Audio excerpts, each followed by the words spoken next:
All right, this is going to be a quick video, as quick as I can make it, on how I produce flowcharts quick and easy in Illustrator. And once you learn this, you'll have something you can use over and over and over again, just by changing the look of it. So hopefully it's useful. Why are we making a flowchart? Because I have this user flow here that I sketched out, and it's a user flow for someone named Renee. Renee is a persona, all right, and is the PC curious creative. So this is a freelance designer who's always been an Apple user, but is getting frustrated with the cost of living and the cost of Apple, and is wondering what other options are out there. Um, Renee needs Renee needs something that is reliable, powerful, portable, and flexible for all of their design needs. And Renee's existing experience with Microsoft is, as a kid, facing the blue screen of death all the time, something that crashes all the time, something that is very corporate and used for spreadsheets. Um, so yeah, so we're trying to design something that shows Renee a different side of Microsoft, a different world of Microsoft, and lets them understand that it's actually tools like the Surface have all kinds of features that Apple tools don't have, and this is a completely valid and reliable, flexible, and portable way to discharge their design duties. Okay, so um, here's our sort of Renee persona alongside a corporate, a gamer, and a home user persona. And you can see I've taken into account as much as I can about what other users are looking for. So, corporate users and home users are looking for Windows, they're looking for Teams, they need support, contact, login sometimes. The gamer needs to know about games and Xbox. And all of these things will be available on the website, although they won't actually be clickable items. I just want to create a fulsome experience, something that looks like a real website. And in order to do that, I need to know what will go on a full website. In order to do that, I have to give at least a bit of a lazy attention to these other personas, right? Because they're telling me what needs to be on the page. They're answering that question for me. Cool. So what Renee needs to see is proof of the viability of Microsoft hardware in the design world as a design tool. So I want to show Renee right from the homepage proof that Surface is for designers. Okay, that's the goal. That's the first part of this flow. And then from there, I want Renee to go to a page dedicated to the Surface and all the Surface models, where Renee can find the accessories, because designers like all the toys, all the cool options, right? That's not something we think about when we think about Microsoft. We don't think about cool accessories. Um, we want Renee to find the tools like the stylus and the detachable keyboard and mouse and all those other fun gadgets you can use. And then we also, probably first and foremost, we need Renee to understand the stats of this machine, so that Renee knows it's like a powerhouse that will run all of the Adobe platforms, full versions, anywhere Renee is. So that's probably where I want Renee to exit the Surface page by clicking on stats. Although now I'm not really sure if stats will actually be a whole separate page. Maybe it happens on the Surface page. I don't know yet, right? I haven't sketched these individual pages out. So Renee reads the details, whether it's its own page or a new page, and from there, Renee finds the model that is appropriate for their needs. So maybe there's the 10-inch, the 12-inch, and the expert model. Renee picks the expert model and goes to the model specific page for that one, and then adds it to cart for checkout. Okay, so we've got homepage, general Microsoft Surface page, a details page or a model specific page, and then the buy or the checkout page. So that's my user flow, just for Renee. Okay, let's map this out. Whenever I create a flowchart, I always turn on grids, right? Always. General grids and guides. I just use grid line every 50 pixels. That seems to be decent for digital, although of course it doesn't really matter because this is vector, so we can always change it. And I like subdivisions in 2. Okay. Yeah, if you don't If you're on Windows, you won't see preferences here. I think you might see it File and at the bottom of the File menu. Okay, just set that up. All right, I'm going to press Command apostrophe to turn on my grid. And then you'll notice with this artboard here, which is just the default 1920 by, I guess, 1080 web default, you'll notice that the artboard isn't aligned to the grid. So I want to do that just because I want things to be on a grid. Shift Command apostrophe turns on snap to grid, right? So it won't let me size it anything other than to the edge of the grid. Okay, so that's what we want. That's good. I'm going to leave snap to grid on. All right, let's start drawing. Let's draw a shape. Let's say I just need, a rectangle. Right, I need a rectangle, and I need text in my rectangle, and this will be the default of my user flow, like flowchart squares. I'm going to make the background yellow just because it's easy to see, and then I'm going to get my text tool and put type on area type. Sorry, area type tool. And when I click on it, I'm going to lose my color, but that's okay. I'll just write hello world. And I want to center it, right? I want to center it this way. If you don't have paragraph here, maybe you need to go to Window and change your workspace to Essentials or Typography. And if you still don't have it, you can go to Type, Paragraph. All right. And then over here with area type, I want to center it. Okay, so what happened to the yellow? Well, as soon as we apply area type to a shape, any appearance settings we use, when I say appearance settings, I mean basically fill and stroke, but I mean also drop shadow, for example, right? Any appearance tools we use get applied to the text, but we want to apply our appearance items to this path, don't we? Where I want to put a fill inside this path. So all we need to do that is use the direct select tool, this guy here, which you can reach with the A tool, with the A key, and just select the path. Anywhere on the path, I tend to use the corners just because they're a little easier. Now we have our path selected. And now we can go to the appearance pane. Looks like this. Okay, if you don't see it, Window, Appearance, that'll pull it up. Now I can go to the appearance pane and I can add a fill. If you don't see stroke and fill, if you don't see these here and here, all right, click on this hamburger menu and you might need to do add new fill or add new stroke. Okay, but I already have them up. So I'm going to add a fill. I'm going to use like a light gray. And let's add a stroke. I'm going to use just a dark gray.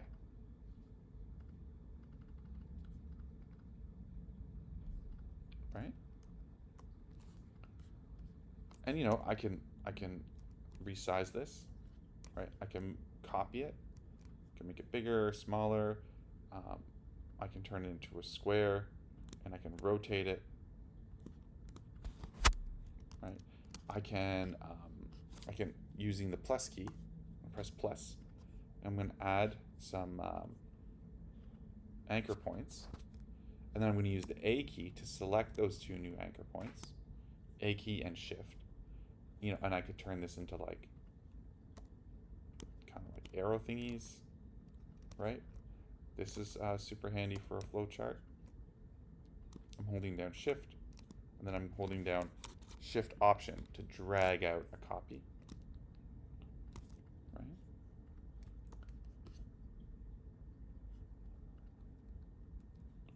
So make sure we're on a grid here. There we go. Honestly, the grid is going to make all this spacing so much easier, right? Because you literally can't get it wrong. It won't let you. All right, so cool. So those shapes look good, and you can see probably how that can make things real quick. But they look kind of lame, don't they? So what I want to do is style these a little bit more. One thing that's really cool about this appearance panel is that it lets you apply more than one fill and more than one stroke to the same object. So I'm going to click on this guy. And remember, I need to select the path, right? And I'm going to go to the hamburger menu and just say add new fill. And let's make this fill, yeah, light gray. And, sorry, not a fill. I'm going to add a new stroke. Excuse me. Add new stroke. Make it light gray. And I want to align this to the outside. So it's going to go light gray, dark gray, light gray. I'll just click on this word stroke here and pick align to outside. And then I'm going to go to the dark stroke and I'm going to align it to the inside. Okay. Another really cool thing about the appearance panel here is that I can add effects to like specific parts of the object. So if I were to just click the whole thing and add a drop shadow, right, it would add the drop shadow down here.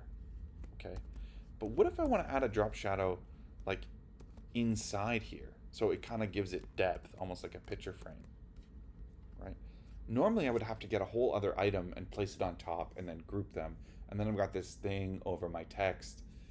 And I mean, if you didn't know how to style area text for path, you probably already have your text as another layer, right? Not actually together, and you'd be using groups on groups, and it would be a nightmare.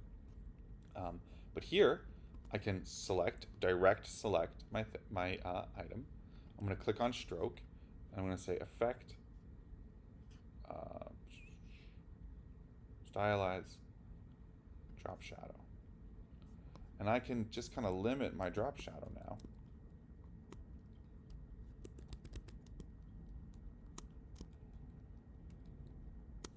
To the inside. Okay, so now I've got kind of like this nice sort of deepish looking drop shadow. I don't think the preview was working right there. Let's get it back. There we go.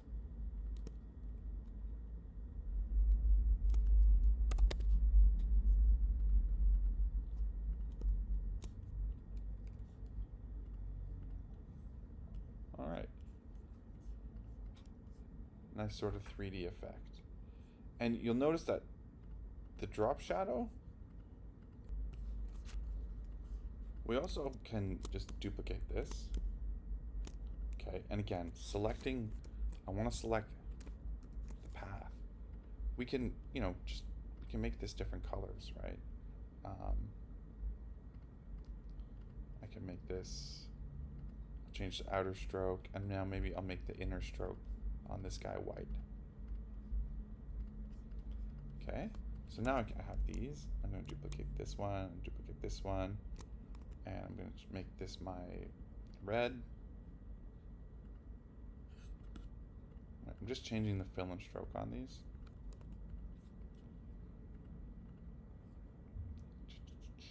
Let's do blue. Okay. I like that shade of blue more.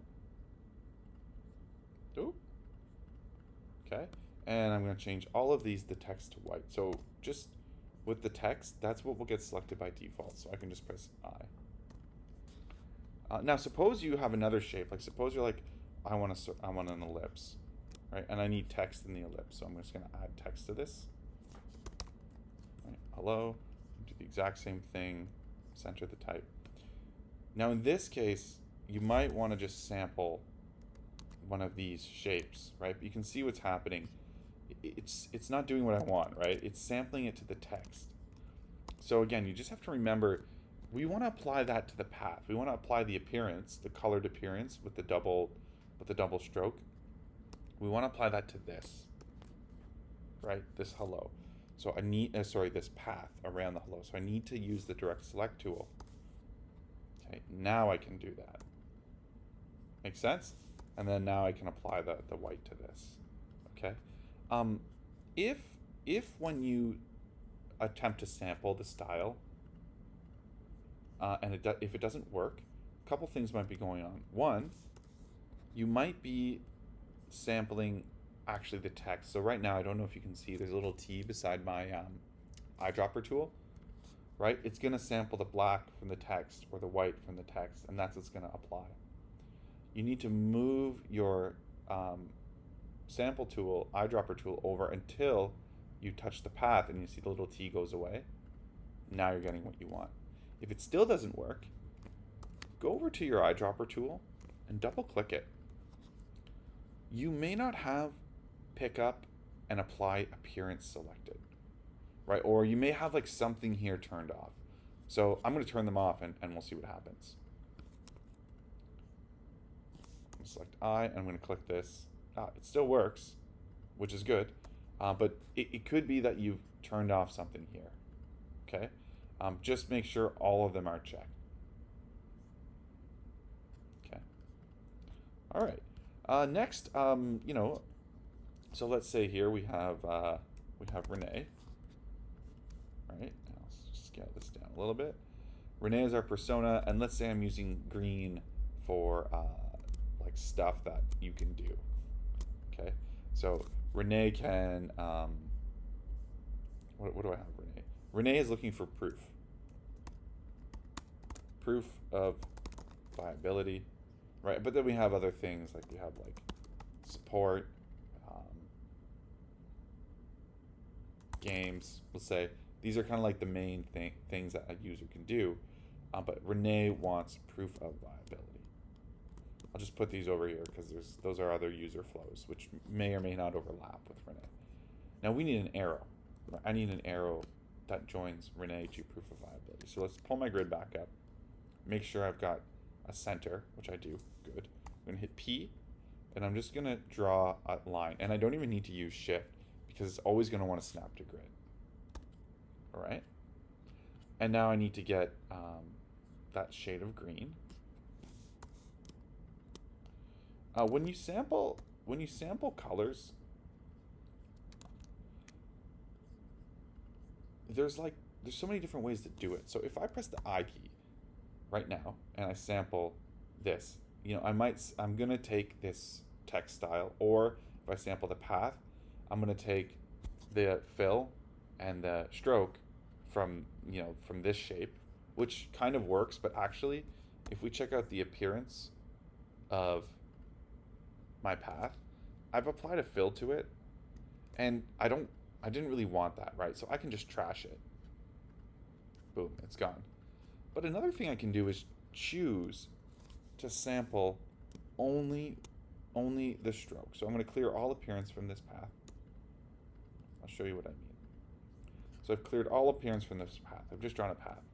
And I want this green. I want my path to be that green. Okay, and I didn't save it in the swatch panels because I'm lazy, which is terrible.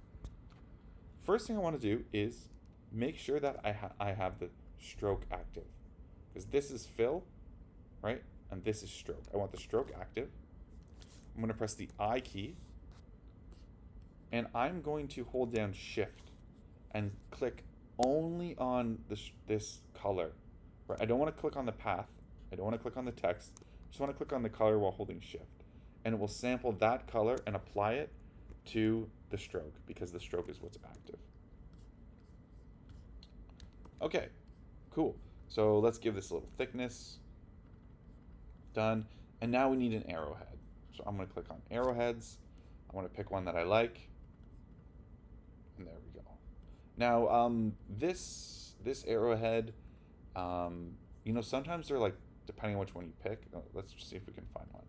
Okay, so that's like probably too big, right? You just need to adjust it with these percentages.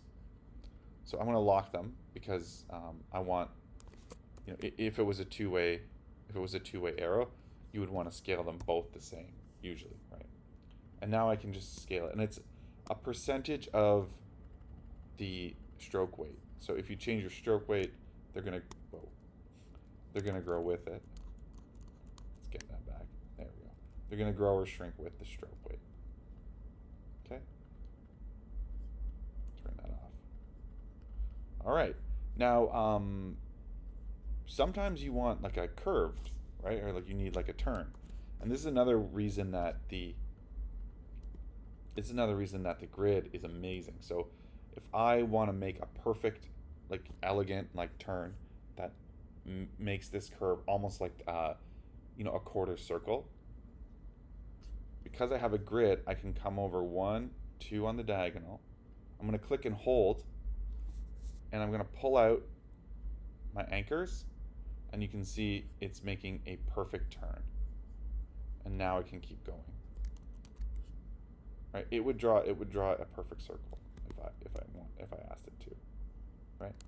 Anyways. So say we want to go over here, and then we want to make another turn. I'm just click and dragging. Right? And remember, if you drew this and then you forgot to like apply the style, it's no problem. We can just press I and sample this. It's kind of annoying. It won't sample the arrow, like the arrowhead.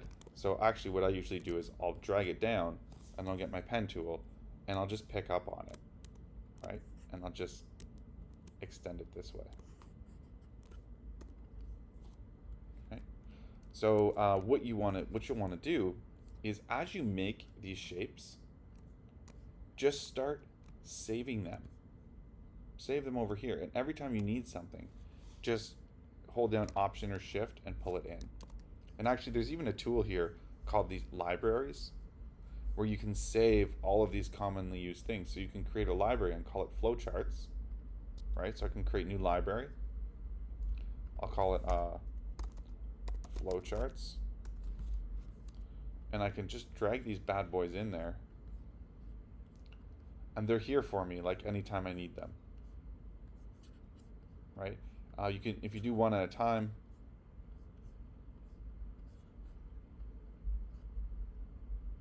it won't work. These shapes are too complicated.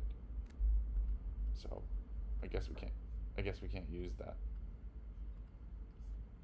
Oh, that's too bad. So it won't let us use that. Simple shapes we could just keep here and just drag them out.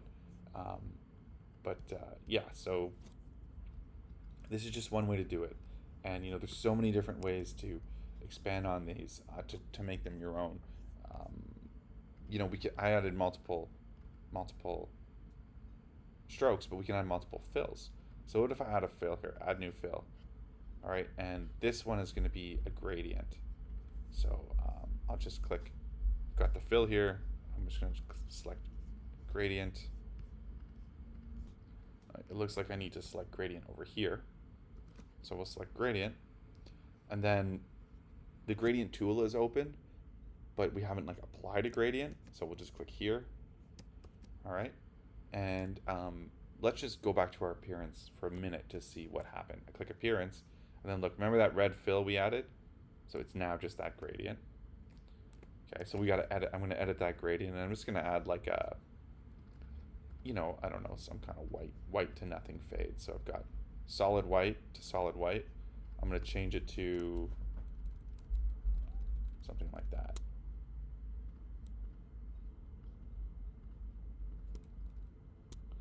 I'm going to bring that up. And I'm going to rotate this 90 degrees. And then you know what would it look like if this was like dark red? Whoops.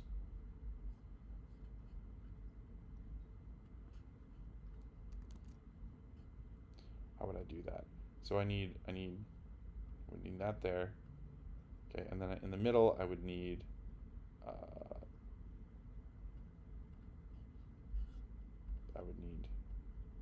just the red, like the red of the red. No, that's too complicated.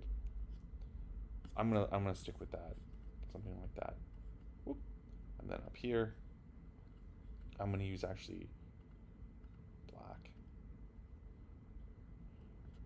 And then here, I'm gonna make it white, but I'm gonna make it 0 opacity, so that we have, it goes from dark to nothing to light.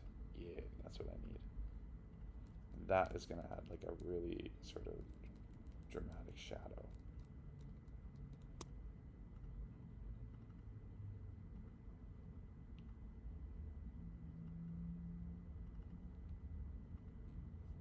There we go.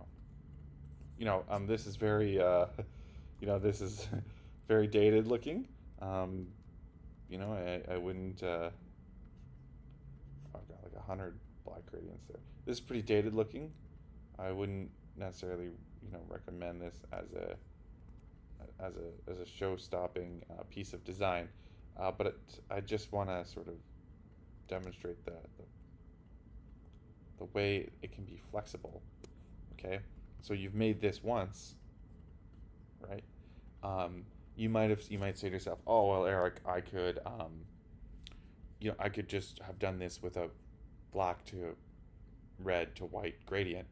But now that you have that layer, um, that would be fine on top of any other color. So you could duplicate this and change the background color, and it would just always work, and you'd never have to do it ever again. Well, let me show you what I mean by that. So once again, I'm going to select this path, go back to my gradient tool, and I'm going to click this button here, add to swatches. All right, so now it's added as a swatch, and like, where is it added as a swatch? It's probably going to go right here. Wait, no, here it is. It's the very last one here. So we've got all these strange swatches, and it's this here. And the default name would be, new gradient swatch. Okay, so you can rename it, doesn't matter. So now I'm going to select my blue one. All right, and I'm going to go to Appearance, and I'm going to add a new fill. Add new fill. And I don't want it on top of my strokes, right? I want it under my strokes. Okay, cool, got it. And let's go to the gradient tool. Actually, we don't even really need to do that. I could probably just pick it from the appearance. Let's see, I think I can. So fill, and then remember, here's my new gradient. Select that. Okay, so it remembered the gradient, it just didn't remember the angle, which is no problem. The angle is 90 degrees. So, I mean, this can be done again and again and again. This guy, so now if I need to update this guy, I can probably do that. Oh, it doesn't like that. Oh, there we go.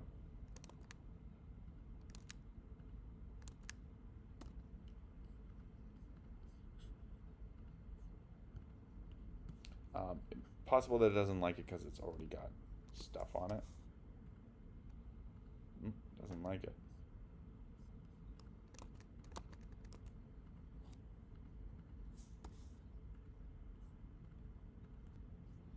Ah, I see.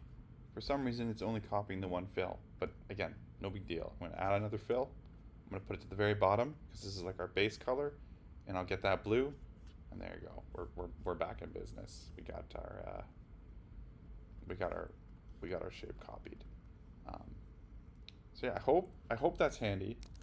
Once you build something like this, you'll have it and it's quick, and all of these things are like modular and they snap together easy. And you can always change them. If you want to round the corners, we can just do probably an effect for that, I would imagine. So let's do stylize round corners. Whoop. Didn't like that. Okay, nope. No round corners. But I'm happy I checked, because it means if that's something you want, it's something you should think about. Yeah, we can. So again, I just clicked on the path. Right? Don't select the whole item because that will select the text. Just click on the path, and you can round out your corners. All right. I hope that's useful. Please don't make yours look exactly like mine, but I hope you can start to see how you can create modular items like this that you can use again and again and again. All right. Thanks for watching.